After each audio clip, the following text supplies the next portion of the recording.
আল্লাহ তাআলা জাহান্নামের 7টি দরওয়াজা বন্ধ করে দেয়। ওয়াসুলসিলাতিশ শায়াতিন, শুধুমাত্র জাহান্নামের দরওয়াজা বন্ধ হয় তাই নয়, আল্লাহ তাআলা ইবলিস শয়তান সহ যত ধরনের শয়তান আছে শয়তানগুলোকে শিকলে আবদ্ধ করে বেঁধে ফেলে। মুমিন মুসলমান ভাই, এজন্য আমাদেরকে রমজানুল মুবারকের রোজা রাখতে হবে যদি আমরা ফজিলত অর্জন করতে চাই। প্যারা হাবিব সাল্লাল্লাহু আলাইহি ওয়াসাল্লাম বলেন, মান সামা রমাদান ঈমানান ওয়া ইহতিসাবান গুফিরা লাহু মা তাকদ্দামা মিন যামবিহি। যদি কোনো মুমিন দিনের বেলা রমজান মাসে রোজা রাখে, আল্লাহ তাআলাকে রাজি খুশি করার জন্য খালেস নিয়াইতে যদি কোনো বান্দা রোজা রাখে, আল্লাহ পাক রব্বুল আলামিন ওই বান্দার জীবনের সমস্ত সগীরা গুনাহগুলো মাফ করে দেয়। কবিরা গুনাহগুলো মাফ হয় না, কবিরা গুনাহ মাফ করাইতে হলে তাওবা করতে হয়। গুনাহ মাফ করানোর জন্য আমরা রমজান মাসে রোজা রাখতে রাজি আছি না নাই? কথা বলে না, জোরে বলেন, রাজি আছি না নাই? নারায়ে তাকবীর, লিল্লাহি তাকবীর। রমজানে রাখলে রোজা মাফ হয় গুনাহ, তবু কেন মুমিন রোজা রাখো না? তবু কেন মুমিন রোজা রাখো না? রমজানে রাখলে রোজা মাফ হয় গুনাহ, তবু কেন মুমিন রোজা রাখো না? তবু কেন মুমিন রোজা রাখো না? যদি তোমার গুনাহ থাকে পাহাড় সমান, সব গুনাহ ক্ষমা করে দিবে রহমান। সুবহানাল্লাহ, আরো জোরে বলেন না সুবহানাল্লাহ।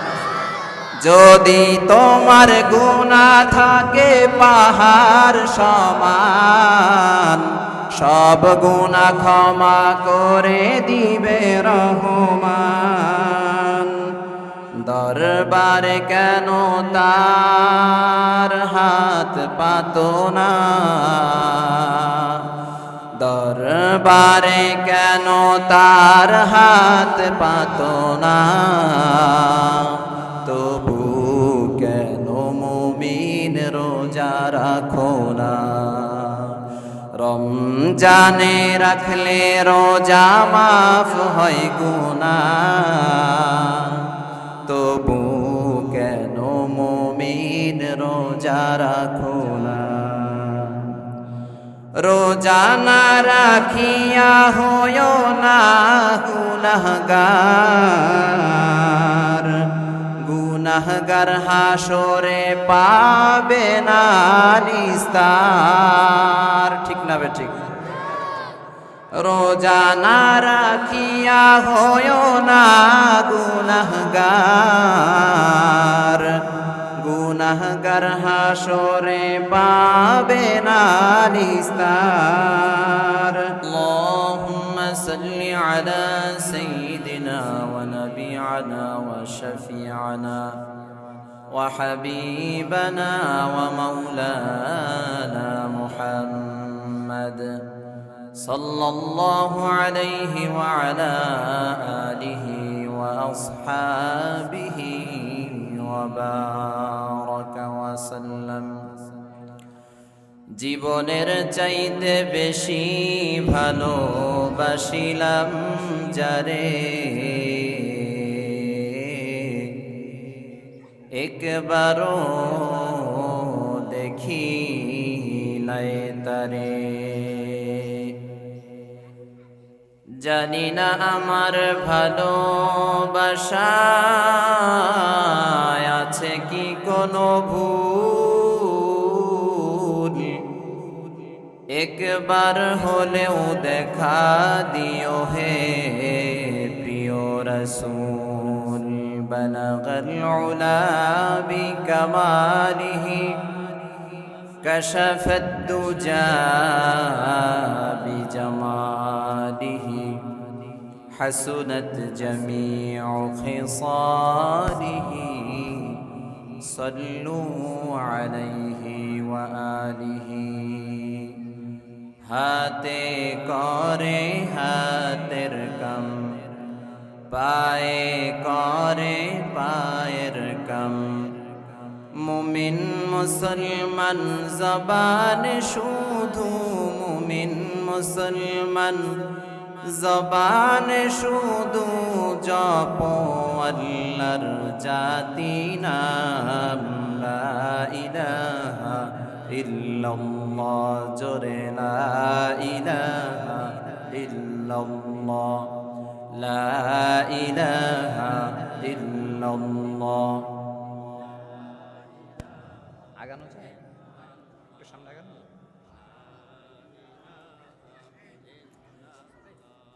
আগানো যায় সামনে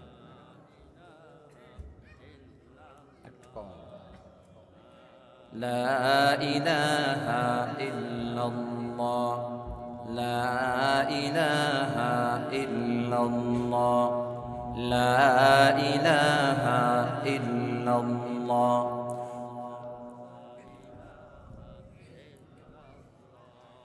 লা ইলাহা ইল্লাল্লাহ মুহাম্মাদুর রাসূলুল্লাহ সাল্লাল্লাহু আলাইহি ওয়াসাল্লাম আলহামদুলিল্লাহ মধ্য রাকুদিয়া দক্ষিণ রাকুদিয়া যুব সমাজ ও জামে মসজিদের উদ্যোগে একদিন ব্যাপী তাফসিরুল কোরআন মাহফিলের দ্বিতীয় অধিবেশনে আল্লাহ পাক রব্বুল আলামিন আমাদেরকে বসার তৌফিক দান করেছেন। যে মহান মনিব আমাদেরকে নেক হায়াত বৃদ্ধি করে দিয়ে এ দামি মজলিসে আসার বসার সুযোগ করে দিয়েছেন, সে মহান মনিবের দরবারে আমরা মহাব্বতে সকলেই শুকরিয়া আদায় করি আলহামদুলিল্লাহ। রাকুদিয়া এলাকার মুসলমানেরা কি ঘুমিয়ে পড়েছে? এ মাজলিসটি আজকে কায়েম হয়েছে, আগামীকাল আর থাকবে না। আগামীকাল নয়, আজকেই মধ্যরাতের পরে আর এই আয়োজন থাকবে না। আগামীকালকে আমরা চেষ্টা করলেও এই মাহফিলকে ধরে রাখতে পারবো না। এই আয়োজন শুধুমাত্র আজকের জন্য, সুতরাং আমাদেরকে এ সময়কে মূল্যায়ন করতে হবে। এই মাজলিসকে আরো দামি বানাতে হবে। দামি বানানোর ক্ষেত্রে, জান্নাতের বাগানকে সৌন্দর্য মণ্ডিত করার ক্ষেত্রে আমাদেরকে সুবহানাল্লাহ, আলহামদুলিল্লাহ, আল্লাহু আকবার, লা ইলাহা ইল্লাল্লাহ যেখানে যেটা প্রয়োজন সে আওয়াজ দিতে হবে। রাজি আছি তো ইনশাআল্লাহ? তো সম্মানিত দিনী ভাইয়ারা, আমরা প্রথমেই যে কাজটি করব, সামনের জায়গাগুলো আমরা পূরণ করে বসি। আমরা অবশ্যই জানি যে দিনী মাজলিসে সামনে ফাঁকা জায়গা রাখলে সে জায়গার মধ্যে শয়তান বসে যায়। আমরা কি কেউ চাইবো যে আমাদের সামনে শয়তান বসুক? তাহলে সকলেই আমরা জিকিরের সাথে সাথে সামনের খালি জায়গাগুলো পূরণ করি। একটু কষ্ট করে সামনের দিকে এগিয়ে আসি। লা ইলাহা ইল্লাল্লাহ, লা ইলাহা ইল্লাল্লাহ। সবাই সবাই তাড়াতাড়ি আগে আসে। লা ইলাহা ইল্লাল্লাহ, লা ইলাহা ইল্লাল্লাহ। এই কালিমার জন্য রাসূল, এই কালিমার জন্য রাসূল মার খেয়েছেন তায়েফে। লা ইলাহা, ঘোষণা আল্লাহ তাআলার পক্ষ থেকে রয়েছে। আল্লাহ তাআলার একজন পয়গম্বর হযরতে ইউসুফ আলাইহিস সালাতু ওয়াস সালাম। পয়গম্বরের নাম কি? ইউসুফ আলাইহিস সালাতু ওয়াস সালাম আল্লাহ তাআলার জলিলুল কদর একজন পয়গম্বর। পয়গম্বর ইউসুফ আলাইহিস সালাতু ওয়াস সালাম আল্লাহ পাক রব্বুল আলামিনের একজন বিখ্যাত পয়গম্বর হযরত ইউসুফ আলাইহিস সালাতু ওয়াস সালাম, তাকে এক বান্দা পবিত্র বলে সাক্ষ্য দিয়েছিল। ইউসুফ আলাইহিস সালাতু ওয়াস সালামের ঘটনা আমরা সবাই জানি, আমি ঘটনার দিকে ফোকাস করব না। ঘটনা বলা উদ্দেশ্য নয় মুমিন মুসলমান। হযরত ইউসুফ আলাইহিস সালাতু ওয়াস সালামের ঘটনা থেকে আমাদের জন্য একটি শিক্ষা আছে। পয়গম্বর ইউসুফ দাস হয়ে আজিজে মিসরের বাড়িতে আশ্রয় গ্রহণ করেছে। পয়গম্বর ইউসুফ আজিজে মিসরের স্ত্রী তার আয়ত্তের মধ্যে থেকে লালিত পালিত হয়েছে, যার নাম হলো জুলাইখা। জুলাইখার তত্ত্বাবধানে হযরতে ইউসুফ আলাইহিস সালাতু ওয়াস সালাম গোলাম হিসেবে আজিজে মিসরের দরবারে এসেছে। সুবহানাল্লাহ। পয়গম্বর ইউসুফ আলাইহিস সালাতু ওয়াস সালাম, আল্লাহ তাআলা পয়গম্বরকে এত এত সৌন্দর্য দিয়েছেন।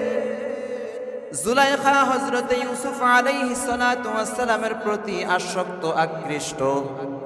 জুলাইখা হযরতে ইউসুফকে লালন পালন করতেছে, ধীরে ধীরে মনের মধ্যে প্রেম ভালোবাসা বাড়তেছে। ইউসুফ বড় হচ্ছে, যুবক হচ্ছে, জুলাইখার হৃদয়ের মধ্যে তত বেশি ভালোবাসা বৃদ্ধি পাচ্ছে। এভাবে চলতে চলতে জুলাইখা হযরতে ইউসুফ আলাইহিস সালাতু ওয়াস সালামকে প্রস্তাব দিল, প্রেমের প্রস্তাব, ভালোবাসার প্রস্তাব। পয়গম্বর ইউসুফকে জুলাইখা বলতেছে, হে ইউসুফ, আমি তোমাকে ভালোবাসি, তুমি আমার ভালোবাসায় সাড়া দাও। নাউযুবিল্লাহ। পয়গম্বর আল্লাহ পাক রব্বুল আলামিনের পক্ষ থেকে পবিত্রতার সার্টিফিকেট প্রাপ্ত নবীগণ, এরা কারো প্রেমে সাড়া দিতে পারে না, কারণ প্রেম প্রীতি বিবাহ বন্ধন ব্যতীত হারাম হারাম। পয়গম্বর ইউসুফকে যখন প্রেমের প্রস্তাব দেওয়া হয়, পয়গম্বর ইউসুফ প্রত্যাখ্যান করে। বারবার যখন জুলাইখা প্রেমের প্রস্তাব দেয়, হযরত ইউসুফ আলাইহিস সালাতু ওয়াস সালাম বারবার প্রত্যাখ্যান করে। যতবার প্রস্তাব দেওয়া হয় ততবার ইউসুফ আলাইহিস সালাতু ওয়াস সালাম ইগনোর করেন, প্রস্তাব প্রত্যাখ্যান করে, এড়িয়ে যান। এভাবে চলতে চলতে জুলাইখা রাগান্বিত হয়ে যায়, চিন্তা ভাবনা করতেছে, না ইউসুফকে তো এভাবে পাওয়া যাবে না, তাকে আবদ্ধ করতে হবে। এমন জায়গার মধ্যে ইউসুফকে আবদ্ধ করব যেই জায়গায় থাকা অবস্থায় আমার কথা অমান্য করা তার পক্ষে সম্ভব হবে না। পয়গম্বর ইউসুফকে জুলাইখা তার প্রেমে আবদ্ধ করার জন্য, শারীরিক চাহিদা পূরণ করার জন্য আবদ্ধ করার চিন্তা ভাবনা করলেন, কৌশল অবলম্বন করলেন। দাসীকে ডাক দিয়া বলে, দাসী, পয়গম্বর ইউসুফকে আমার খাস কামরার মধ্যে ঢুকাইবা। খাস কামরা হলো 7টি দরওয়াজার ভিতরে, 7 দরওয়াজার ভিতরে ঢুকানোর পরে প্রত্যেক দরওয়াজার মধ্যে শক্ত তালা মেরে দিবা, মজবুত তালা মেরে দিবা। ইউসুফ যেন কোনোভাবে দরজা ত্যাগ করে, দরজা ওভারটেক করে বের হতে না পারে। যেই কথা সেই কাজ শুরু হয়ে গেল। খাস কামরার মধ্যে জুলাইখা বসে আছে। দাসী পয়গম্বর ইউসুফ আলাইহিস সালাতু ওয়াস সালামকে বলতেছে, হে যুবক ইউসুফ, রানী তোমাকে আহ্বান করেছে তার খাস কামরায় যাওয়ার জন্য, তোমার মাধ্যমে চিঠি পড়ানো হবে, গুরুত্বপূর্ণ কাজের জন্য তোমাকে ডাকা হয়েছে। ইউসুফ, চলো চলো, খাস কামরার মধ্যে তোমাকে যেতে হবে। পয়গম্বর ইউসুফ তখনও বুঝতে পারেন না আসল ঘটনাটা কি হতে যাচ্ছে। পয়গম্বর ইউসুফকে এক একটা দরওয়াজা পার করা হয়, খাদেমা সে দরওয়াজার মধ্যে শক্ত তালা লাগিয়ে দেয়। এভাবে যেতে যেতে পয়গম্বর ইউসুফকে 7 তালার ভিতরে খাস কামরার মধ্যে যখন নিয়ে এসেছে, পয়গম্বর ইউসুফ তাকিয়ে দেখতেছে সামনে জুলাইখা বসে আছে, যাওয়ার আর কোনো রাস্তা নাই। খাদেমা গোপন দরওয়াজা দিয়ে বের হয়ে চলে গেল। পয়গম্বর ইউসুফকে এবার জুলাইখা ডাক দিয়ে বলতেছে, ইউসুফ এমন জায়গার মধ্যে তোমাকে আবদ্ধ করেছি, তুমি চেষ্টা করলেও বের হতে পারবে না। হে ইউসুফ, আজকে আমি যা চাই তা হবে। আমার বাসনা পূরণ করে দাও, আমার শারীরিক চাহিদা তুমি পূরণ করে দাও। হে ইউসুফ, আমার কথা অমান্য করে জায়গা থেকে বের হওয়ার কোনো সুযোগ নাই। পয়গম্বর ইউসুফকে প্রস্তাব দেওয়া হলো। পয়গম্বর ইউসুফ প্রত্যাখ্যান করতেছেন, কিন্তু বের হওয়ার কোনো সুযোগ নাই, কারণ 7টি তালার মধ্যে আবদ্ধ করা হয়েছে। 7টি দরওয়াজা, প্রত্যেকটা দরওয়াজার মধ্যে তালা দেওয়া। পয়গম্বর ইউসুফ মনে মনে চিন্তা করতেছেন কি করা যায়। পয়গম্বর ইউসুফ কৌশল অবলম্বন করে বলতেছেন, হে জুলাইখা, এই জায়গার মধ্যে আমি তোমার সাথে কিভাবে মিলন করব, তোমার সাথে শারীরিক চাহিদা কিভাবে মিটাবো। এই জায়গায় দুনিয়ার কেউ দেখে না, কিন্তু একজন দেখেন, তিনি কে? মুসলমানেরা ঘুমিয়ে পড়েছেন, জোরে বলেন তিনি কে? পয়গম্বর ইউসুফ যখন এই কথা বলে, জুলাইখা একটি চাদর নিয়ে বলতেছে, ইউসুফ, এটা কোনো ব্যাপার নয়, আমার খোদার চোখ এবং চেহারা আমি কাপড় দিয়ে ঢেকে দিচ্ছি, চাদর দিয়ে ঢেকে দিচ্ছি, আমার খোদা তোমাকে দেখতে পাবে না, আমাদেরকে দেখতে পাবে না। এই বলে জুলাইখা মূর্তির চেহারাটা চাদর দিয়ে ঢেকে দেয়। পয়গম্বর ইউসুফ বলে, হে জুলাইখা, তুমি তোমার মূর্তি নামক খোদার চেহারা ঢেকে দিয়েছো, কিন্তু আমার রব যিনি, তিনি 7 আসমান 7 জমিন, সব জায়গার মধ্যে যেখানেই আমরা থাকি না কেন, তিনি আমাদেরকে দেখতেছে। তোমার মূর্তি খোদাকে তুমি আবদ্ধ করে ফেলেছো, সে আর দেখবে না, কিন্তু আমার রব তো ঘুমান না, আমার রব সব কিছু দেখেন, আমার রবের চোখ ফাঁকি দেওয়া সম্ভব না। এই বলে হযরতে ইউসুফ আলাইহিস সালাতু ওয়াস সালাম যখন জুলাইখাকে এই কথা বললেন, জুলাইখা বলতেছে, যত কথাই বলো না কেন কোনো কাজ হবে না, আজকে আমার মনের বাসনা তোমাকে পূরণ করতেই হবে। হযরতে ইউসুফ আলাইহিস সালাতু ওয়াস সালাম চিন্তা করতেছেন কি করা যায়। এখন তো এই জায়গা থেকে বের হওয়ার শক্তি আমার নাই, কিন্তু গুনাহ থেকে বাঁচতে হবে, গুনাহ করা যাবে না। আল্লাহ পয়গম্বরকে মাহফুজ রাখবেন, গুনাহ মুক্ত রাখবেন। যে কোনো পথ অবশ্যই অবশ্যই আল্লাহ তাআলা পয়গম্বরের দিলের মধ্যে ঢেলে দিবে। পয়গম্বর ইউসুফের অন্তরের মধ্যে আল্লাহ তাআলা ওহী প্রেরণ করলেন, হে ইউসুফ, এই রুমের মধ্যে তোমার কিছু করার ক্ষমতা নাই, কিন্তু দেখো দরওয়াজা পর্যন্ত কিছু জায়গা ফাঁকা আছে, তুমি দরওয়াজা পর্যন্ত দৌড় দাও। পয়গম্বর ইউসুফ অন্তরের মধ্যে যেই কথা জাগ্রত হয়েছে সেই অনুযায়ী দরওয়াজার দিকে দৌড় দিয়েছে। সুবহানাল্লাহ। প্রথম দরওয়াজা পর্যন্ত যাওয়ার পরে টাস করে দরওয়াজা খুলে গেছে। আল্লাহু আকবার। পয়গম্বর ইউসুফ আলাইহিস সালাতু ওয়াস সালাম দৌড় থামান নাই, আবার সামনে দৌড় দিলেন। যাওয়ার পরে সামনের দরওয়াজা, দ্বিতীয় নাম্বার গেটটাও খুলে গেল। পয়গম্বর ইউসুফ দৌড়াতে দৌড়াতে একেবারে 7ম গেট পাড়ি দিয়ে আজিজে মিসরের সামনে গিয়ে দাঁড়িয়ে গেলেন। জুলাইখা চিন্তা করতেছে, এবার তো আমি ধরা খেয়ে যাব। জুলাইখা ইউসুফ আলাইহিস সালাতু ওয়াস সালামকে পিছন দিয়ে থাবা মেরেছে। পয়গম্বর ইউসুফের জামার পিছন থেকে ছেড়ে গিয়েছে। এইবার জুলাইখা চিন্তা করতেছে, ইউসুফের জামা তো ছিঁড়ে ফেলেছি, ইউসুফ তো নির্দোষ প্রমাণিত হবে, কি করা যায়। জুলাইখা নিজে নিজে নিজের জামার সামনের অংশ টেনে ছেড়ে ফেলেছে। টেনে ছিঁড়ে ফেলে এরপরে আজিজে মিসরের সামনে গিয়ে দাঁড়িয়ে বলতেছে, হে বাদশাহ আজিজে মিসর, স্বামী আমার, দেখেন দেখেন, আপনি যে গোলাম কিনে নিয়ে এনেছেন, সে গোলাম আপনার স্ত্রীর চরিত্রের উপরে আঘাত করেছে। নাউযুবিল্লাহ।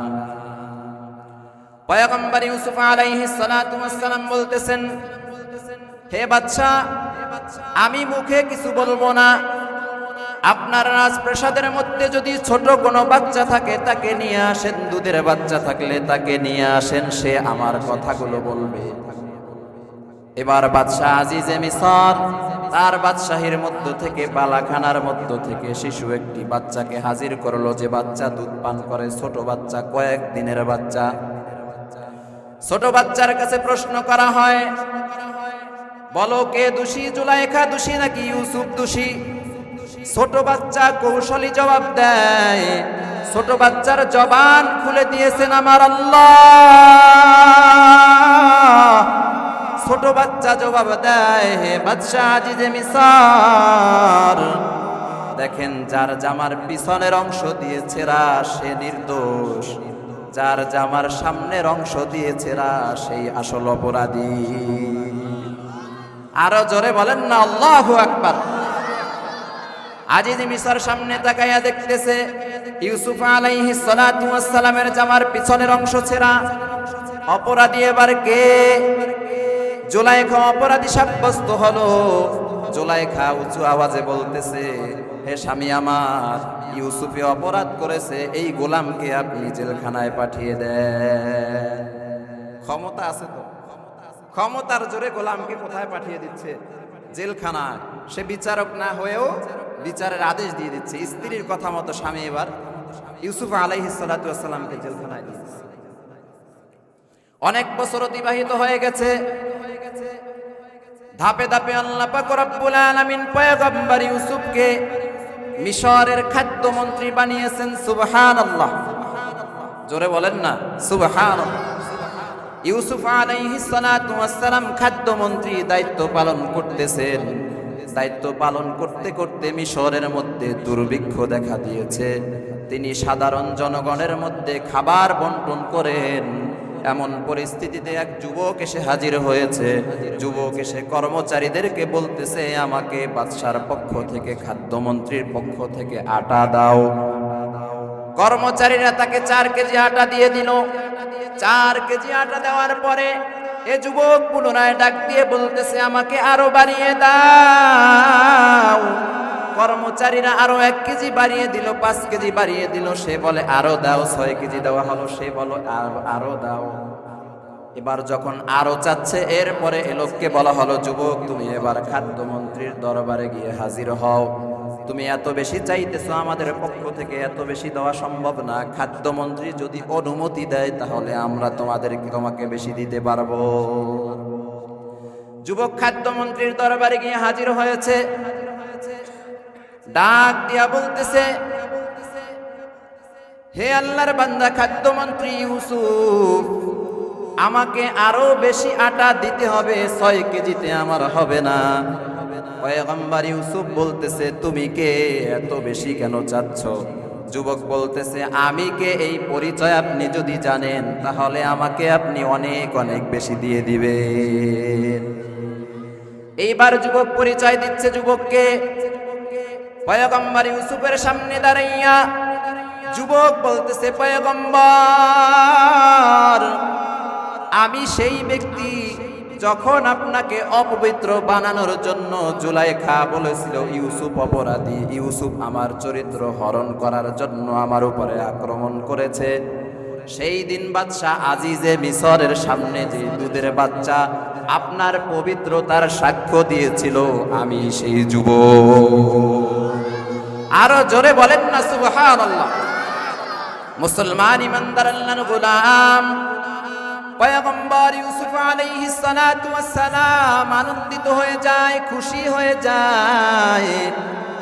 এইবার কর্মচারীদেরকে আদেশ দেয়, হে কর্মচারীদের দল, তোমরা এই যুবককে 1 কেজি 2 কেজি করে দিবা না, 4-5 কেজি 6 কেজি দিবা না। এই যুবককে 105 মণ আটা দিয়ে দাও। এখানেই শেষ নয়। পয়গম্বর ইউসুফ বললেন, 100 উট সাজাও। উটের পিঠের মধ্যে যেই পরিমাণ সম্পদ ধারণ করা যায় সব সম্পদ দিয়ে 100 উটকে তোমরা সজ্জিত করো। 100 উট সম্পদ সহ, সামান সহ এই যুবককে দিয়ে দাও। এখানেই শেষ নয়। এই যুবককে 100 স্বর্ণ মুদ্রা দিয়ে দাও। যে স্বর্ণ মুদ্রা বর্তমান দাম অনুযায়ী প্রায় 44 লক্ষ টাকা। সুবহানাল্লাহ বললেন না? কত লক্ষ? 44 লক্ষ টাকা দাম বর্তমান সময় অনুযায়ী। এত এত উপটাউকন দেওয়ার পরে পয়গম্বর ইউসুফ আলাইহিস সালাতু ওয়াস সালাম যুবককে কাছে ডেকে বুকের মধ্যে জড়ায়া নিলেন। আসমান থেকে আল্লাহ পাক রব্বুল আলামিন ডাক দিয়া বলে, পয়গম্বর ইউসুফ, এই যুবককে বুকের মধ্যে জড়ায়া নিলেন তা ঠিক আছে, কিন্তু এত এত উপটৌকন কেন আপনি তাকে দিলেন? পয়গম্বর ইউসুফ বলে, আল্লাহ, এই যুবক হলো সেই যুবক যখন আমার চরিত্রে কালিমা লেপন করতে চেয়েছে, যখন আমাকে চরিত্রহীন প্রমাণ করার জন্য জুলাইখা ঐক্যবদ্ধ হয়েছে, সেই দিনে যুবক আমার পবিত্রতার সাক্ষ্য দিয়েছিল। আমার পবিত্রতার সাক্ষ্য দেওয়ার কারণে আমি তাকে এত এত বেশি উপটৌকন দিয়েছি। সুবহানাল্লাহ বলার জন্য প্রস্তুত হন, জোরে সোরে সুবহানাল্লাহ বলতে হবে। এবার আল্লাহ পাক রব্বুল আলামিন ডাক দিয়া বলেন, পয়গম্বর ইউসুফ, এই যুবক তোমার পবিত্রতার সাক্ষ্য দেওয়ার কারণে তুমি এত এত উপটৌকন দান করেছো। হে পয়গম্বর ইউসুফ, আমি আল্লাহর পক্ষ থেকে ঘোষণা শুনে নাও, যে সমস্ত বান্দা বান্দিরা জমিনে বসে জবানের মধ্যে সুবহানাল্লাহ বলে আমি আল্লাহ তাআলাকে পবিত্র বলে ঘোষণা দিবে, আমি আল্লাহ পাক রব্বুল আলামিন তার যাহা কিছু প্রয়োজন সব প্রয়োজন পূরণ করে দিব। শুধু তাই নয়, ওই বান্দা বান্দির আমলনামায় যদি গুনাহ থাকে আমি আল্লাহ সব গুনাহ ক্ষমা করে দিব। শুধু তাই নয় মুমিন ভাই, আল্লাহ পাক রব্বুল আলামিন ঘোষণা দিয়েছেন, ওই সমস্ত বান্দা বান্দিকে আমি আল্লাহ তাআলা গুনাহ মাফ করাইয়া জান্নাতুল ফিরদাউসের মেহমান বানাবো। তাহলে সুবহানাল্লাহ বলতে রাজি আছেন না নাই? আলোচনা কোন জায়গায় আসতে বুঝতে পেরেছে? এজন্য জোরে সোরে আমরা মহাব্বতে আবার সকলে বলি সুবহানাল্লাহ। যে আয়াত শরীফ তেলাওয়াত করেছি সূরাতুল বাকারার 183 নম্বর আয়াতের মধ্যে আল্লাহ পাক রব্বুল আলামিন বলেছেন, ইয়া আইয়ুহাল্লাযীনা আমানু কুতিবা আলাইকুমুস সিয়াম কামা কুতিবা আলাল্লাযীনা মিন ক্বাবলিকুম লাআল্লাকুম তাত্তাকুন। আল্লাহু আকবার। আল্লাহ পাক রব্বুল আলামিন বলেন, হে ঈমানওয়ালা বান্দা বান্দির দল, আমি আল্লাহ পাক রব্বুল আলামিন তোমাদের জন্য রমজানুল মুবারকের রোজাকে ফরজ করে দিয়েছি। তোমরা ভয় পাওয়ার কারণ নাই, ভয়ের কোনো কারণ নাই, টেনশনের কোনো কারণ নাই। রোজা এটা ভয়ঙ্কর কোনো জিনিস নয়। এই রোজাকে আমি আল্লাহ তাআলা তোমাদের পূর্বে যারা দুনিয়াতে এসেছে তাদের জন্যও ফরজ করেছিলাম। এটা ভয়ঙ্কর কোনো জিনিস নয় যে আমরা এটা বহন করতে পারবো না, রোজা রাখতে পারবো না, এরকম ভয়ঙ্কর কোনো আমল আল্লাহ তাআলা আমাদেরকে দেন নাই। আল্লাহ তাআলা আমাদেরকে সান্ত্বনা দিয়েছেন যে তোমরা ভয় পাবে না, কারণ তোমাদের পূর্বে যারা দুনিয়াতে এসেছে তারাও এ রোজা পালন করেছে। তারা যেহেতু পেরেছে আমরাও পারবো ইনশাআল্লাহ। এই রোজাকে আমাদের জন্য কেন দেওয়া হয়েছে? লাআল্লাকুম তাত্তাকুন। আল্লাহ তাআলা বলেছেন তোমরা যেন তাকওয়াবান হতে পারো, তাকওয়া যেন অর্জন করতে পারো, এজন্য তোমাদেরকে রমজানুল মুবারক দেওয়া হয়েছে। আল্লাহ পাক রব্বুল আলামিনের প্যারা হাবিব সাল্লাল্লাহু আলাইহি ওয়াসাল্লাম বলেন, আত-তাকওয়া হাহুনা।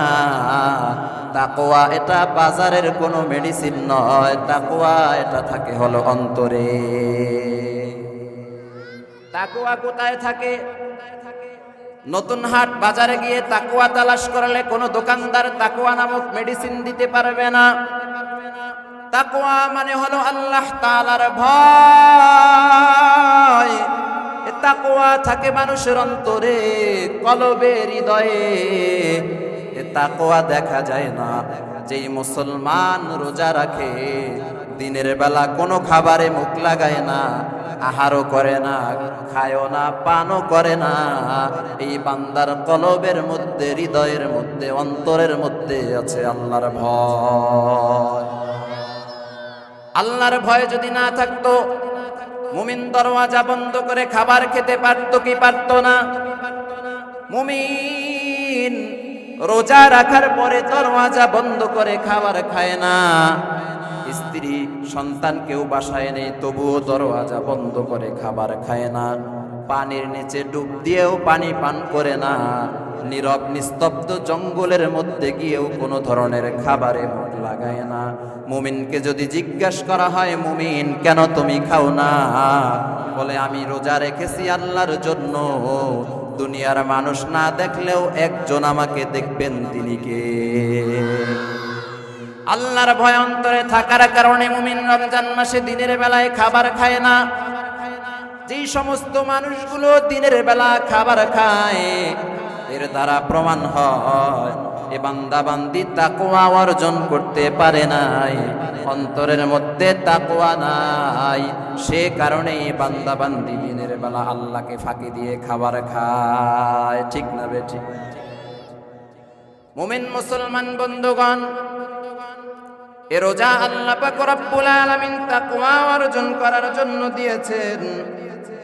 এ রোজা আল্লাহ পাক রব্বুল আলামিন বর্তমানে আমরা যেভাবে রোজা রাখি, এভাবে একবারে আল্লাহ তাআলা নাযিল করেন নাই। ধাপে ধাপে আল্লাহ তাআলা আমাদের কাছে রোজা ফরজ করেছেন। জাদুল মাআদ নামক কিতাবে আল্লামা ইবনুল কাইয়্যিম রাহমাতুল্লাহি আলাইহি বর্ণনা করেছেন, আল্লাহ তাআলা প্রথমে ঐচ্ছিক রোজা দিয়েছিলেন। কেউ চাইলে ইচ্ছা করলে রাখতে পারত, নাও রাখতে পারত। কেউ চাইলে রোজা না রেখে মিসকিনদেরকে খাওয়াইতে পারত। প্রথমে আল্লাহ তাআলা সহজ করার জন্য এভাবে রোজা দিয়েছিলেন। চাইলে রাখতেও পারত, নাও রাখতে পারত। এটা হলো রোজার প্রথম অবস্থা। ইবনুল কাইয়্যিম রাহমাতুল্লাহি আলাইহি বলেন, দ্বিতীয় নম্বরে আল্লাহ তাআলা রোজাকে কঠিন করে দিয়েছিলেন। কিভাবে কঠিন করেছেন? আল্লাহ তাআলা রোজা ফরজ করেছেন। রোজার সিস্টেম হলো, আজকে সাহারি খেয়ে আগামীকাল সন্ধ্যা পর্যন্ত রোজা রাখবে। তবে কেউ যদি ইফতার করার আগে ঘুমিয়ে পড়ে, তাহলে ঘুম ভাঙার পরে আর ইফতার করার সুযোগ নাই। লাগাতার 2 দিন না খেয়ে পরের দিন সন্ধ্যাবেলায় ইফতার করতে হবে। সুবহানাল্লাহ। এরকম হইলে আমরা রোজা রাখতে পারতাম? অনেকে ইফতারের আগ মুহূর্তে ঘুমিয়ে যায়, আজান হওয়ার পরে ঘুম থেকে জাগ্রত হয়ে ইফতার করে। সুযোগ আছে না নাই?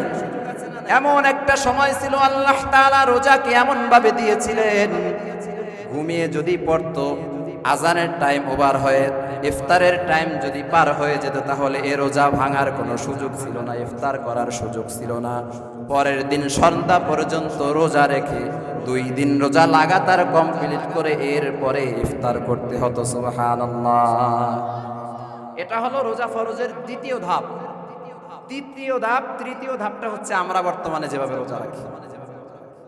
ভোর রাতে সাহারি খাই, সন্ধ্যাবেলায় রোজা আমরা ভেঙে ফেলি, ইফতার খাওয়ার মাধ্যমে রোজা কমপ্লিট করি। এটা হলো রোজার তৃতীয় ধাপ। এভাবে আল্লাহ পাক রব্বুল আলামিন ধাপে ধাপে আপনার আমার জন্য রোজাকে ফরজ করে দিয়েছেন। এই রোজার অনেক ফজিলত বর্ণিত হয়েছে। قال النبي صلى الله عليه وسلم إذا دخل شهر رمضان فتحت أبواب السماء। বুখারীর হাদিস, পয়গম্বর সাল্লাল্লাহু আলাইহি ওয়াসাল্লাম বলেছেন, যখন রমজানুল মুবারকের আগমন হয়, আল্লাহ পাক রব্বুল আলামিন আসমানের সমস্ত দরজা সমূহ খুলে দেন। এখানেই শেষ নয় মুমিন ভাই, পয়গম্বর বলেন ফাতাহতা আবওয়াবুল জান্নাহ, ফুতিহাত আবওয়াবুল জান্নাহ। রমজানের আগমন যখন হয়, আল্লাহ তাআলা জান্নাতের সমস্ত দরওয়াজাগুলো খুলে দেয়।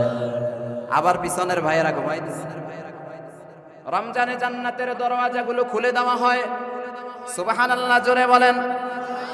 আকাশ বাতাস মুখরিত করে, আরো জোরে বলেন সুবহানাল্লাহ। পয়গম্বর আরো বলেন, ওয়াগুল্লিকাত আবওয়াবু জাহান্নাম, শুধুমাত্র জান্নাতের দরওয়াজা খোলা হয় তাই নয়, রোজা রেখে গুনাহগার মাফ চাও না, রোজা রেখে গুনাহগার কেন মাফ চাও না, তবু কেন মুমিন রোজা রাখো না, রমজানে রাখলে রোজা মাফ হয় গুনাহ, তবু কেন মুমিন রোজা রাখো না। রমজানের সবগুলো রোজা রাখতে আমরা রাজি আছি না নাই? রোজা রাখলে মুমিনের অন্তরের মধ্যে প্রশান্তি সৃষ্টি হয়, মুমিনের কলিজা ঠান্ডা হয়ে যায়। বান্দা বান্দি দিনের বেলা রোজা রেখে খাবার না খেয়ে যখন দিন অতিক্রম করে, দুপুর বেলা প্রচন্ড রোদের মধ্যে অনেক কষ্টে খাবার না খেয়ে পেটের ক্ষুধায় সময় অতিবাহিত করে, কিন্তু হৃদয়ের মধ্যে এক ধরনের প্রশান্তি কাজ করে। মনে হয় যেন আমি যখন ইফতার করব, আমার হৃদয়টা, আমার পেটটা আল্লাহ তাআলা রহমত দিয়ে ভরে দিবে।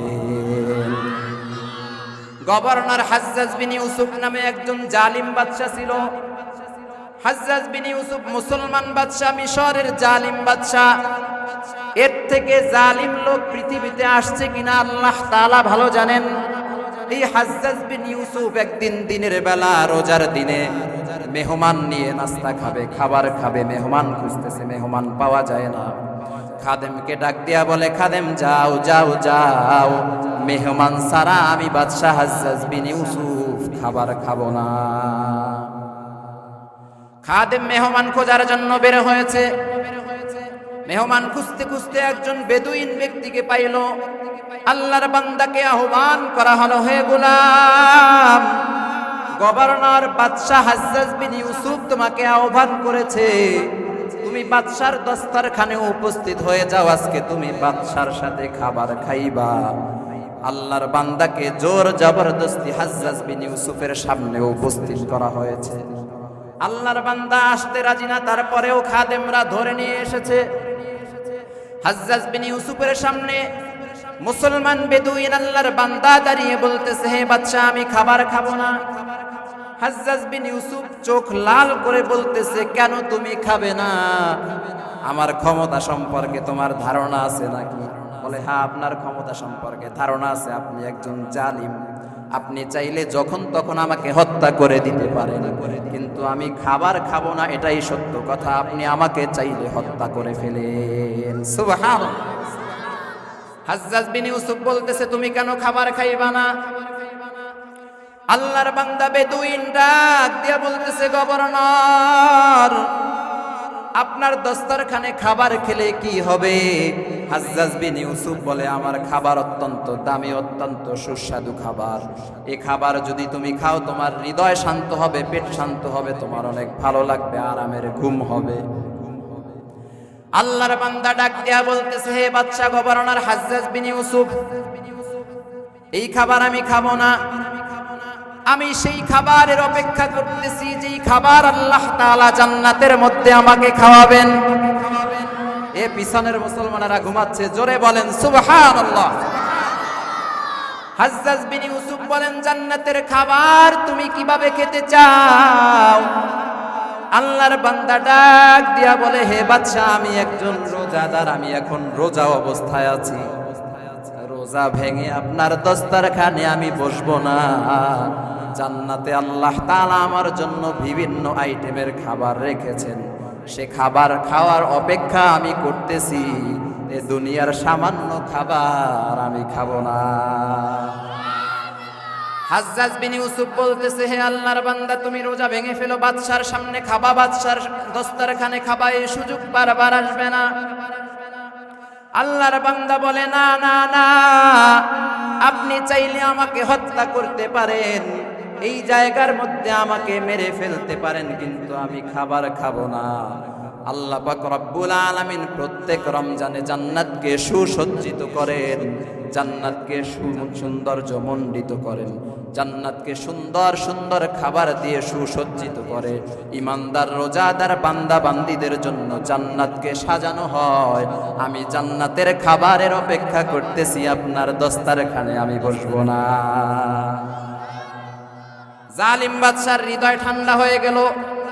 সাধারণ মুসলমান কি বলে, আমি একজন গভর্নর হয়ে বাদশা হয়ে আমি রোজা রাখলাম না, রমজানের রোজা ছেড়ে দিলাম, কিন্তু আল্লাহর বান্দা সাধারণ একজন মুসলমান, সে রোজা রেখেছে আল্লাহর প্রতি, তার আত্মবিশ্বাস অনেক গভীর, আল্লাহর প্রতি ভালোবাসা অনেক অনেক বেশি। আমি ভুল করেছি, এ বান্দার উপরে আমি জুলুম করেছি, তাকে জোর জবরদস্তি করে দস্তারখানে বসানোর চেষ্টা করেছি। না না, আমি ভুল করেছি। গভর্নর খাদেমদেরকে আদেশ দেয়, হে খাদেমেরা, এ বান্দাকে তোমরা দস্তারখানে জোর জবরদস্তি বসায়ও না, আমার রাজপ্রাসাদ থেকে এ বান্দাকে অনেক অনেক বেশি উপটৌকন দিয়ে দাও। সুবহানাল্লাহ, জোরে বলেন। মুমিন মুসলমান ভাই, জান্নাতের সে খাবার যদি খেতে হয় আমাদেরকে রোজা রাখতে হবে, রোজাদার হতে হবে, কোনো অজুহাতেই রোজা ছাড়া যাবে না। এজন্য সামনে রমজান মাস আসতেছে, দরওয়াজার মধ্যে বিভিন্ন জায়গার মধ্যে পর্দা টাঙানো হবে, দোকানের মধ্যে পর্দা টাঙানো হবে।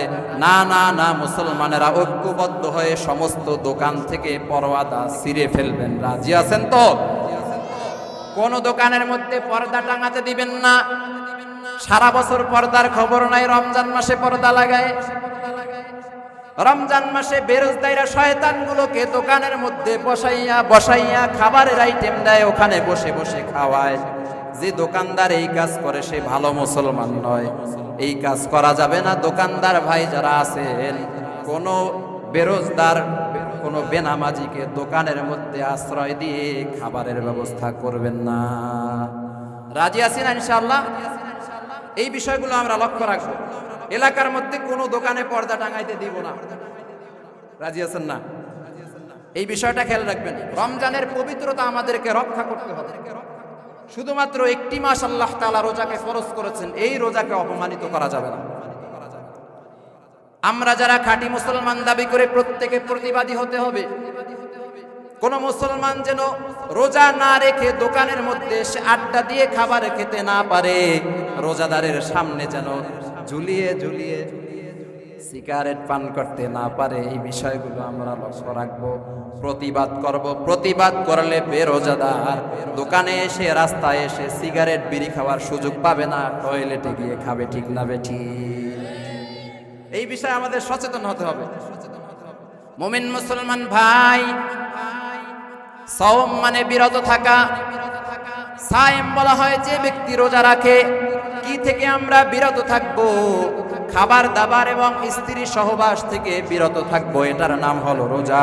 বলে হুজুর, সারাদিন তো আমরা খাবার থেকে বিরত থাকি, সন্ধ্যাবেলা 15, 20, 25, 30 আইটেম দিয়ে এরপরে ইফতার সাজাই। মুমিন মুসলমান বুঝতে হবে, রমজান মানে, রোজা মানে হলো ত্যাগ স্বীকার করা। ত্যাগ স্বীকার যদি করতে হয় তাহলে 20-25 ধরনের আইটেম চলবে না। সারা বছর প্রচুর পরিমাণে খাইলাম, কিন্তু মুসলমানদের অবস্থা হলো রমজান মাসে আরো বেশি করে খায়। অন্য সময়ে কম খায়, কিন্তু রমজানে আরো বেশি খায়। এই বিষয়গুলো আমরা লক্ষ্য রাখবো। 20, 25, 30 ধরনের আইটেম আমরা সৃষ্টি করি, এরপরে আমরা বসে বসে খাই। মাগরিবের সময় শেষ হয় না, এশা পর্যন্ত খাই, তারাবি পরে আবারও খাই। ওদিকে এলাকার মধ্যে অনেক গরিব মুসলমান 2 আইটেমও জোটে না, পানি দিয়ে ইফতার করে, আসে না নাই?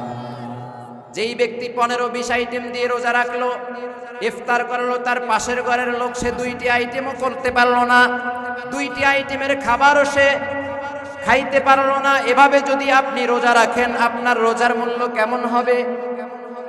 আপনি বিভিন্ন ধরনের আইটেম তৈরি করেছেন, খাবারের ঘ্রাণ পাশের বাসার মধ্যে যাচ্ছে, পাশের বাসা থেকে ছোট ছোট বাচ্চারা কান্না করতেছে, মা আমাদেরকে ওই খাবারগুলো এনে দাও। মা সন্তানের সামনে পানির গ্লাস দিয়ে বলে, বাবা ওগুলো খাওয়া আমাদের সামর্থ্য নাই, পানি দিয়ে ইফতার করে না। এজন্য রোজা রেখে এরপরে 25-30 ধরনের আইটেম আমরা সৃষ্টি করব না। আশেপাশে কোন গরিব মুসলমান আছে তারা ইফতার করার জন্য খাবার পায় না, তাদের জন্য আমরা খাবারের ব্যবস্থা করব। রাজি আছি তো ইনশাআল্লাহ? এই বিষয়গুলো লক্ষ্য রাখবো, তাহলে আমাদের রোজা অনেক দামি হবে। মুসলমান ইমানদার আল্লাহর গোলাম, মা বোনদের জন্য কিছু বলতে বলা হয়েছে, 1 মিনিটের মধ্যে আমি শেষ করতেছি।